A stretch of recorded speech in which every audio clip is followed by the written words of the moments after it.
పద్మా, ఆ టాబ్లెట్ ఇవే, తలనొప్పిగా ఉంది.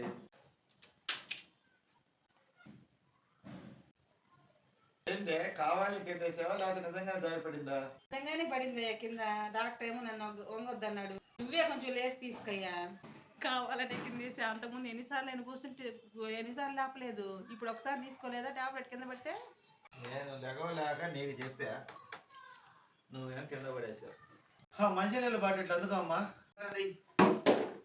కావాలి పడేస్తున్నావా ఏంది? నాకేం అర్థం కాలేదు. కర్మరా బాబు కర్మ. ఏమే ఇంతకు ముందు నేను కూర్చొని అన్ని ఇట్నే ఇది తెచ్చి ఇది తెచ్చి అన్ని గుర్తు పెట్టుకుని ఇప్పుడు రివెంజ్ తెచ్చుకుంటాను నా మీద. డాక్టర్ వంగొద్దన్నాడు ప్రతి ఒక్కటి చూస్తున్నా కింద జారేసి పడేయటం తీసుకోమంటాం. ఇంతకుముందు నేను అవన్నీ కక్ష కట్టి ఇప్పుడు పక్క తెచ్చుకుంటున్నాం మా మీద. అయ్యా అదేం లేదు అయ్యా, చెయ్యి జారి కింద పడింది. చెయ్యి జారిందా తొక్క కావాలని కింద పడేసా. నా బాధ ఏందో తెలియాలి కదా. కావాలని చేసినా ఏది చేసినా 3 నెలల దాకా నువ్వు ఎన్ని కింద పడేసినా వంగి తీసుకోవాలి. ఇది తప్పదు. రివెంజ్ కావచ్చు, ప్రతీకారం కావచ్చు, పగ కావచ్చు, ఏమంటానికి లేదు కదా.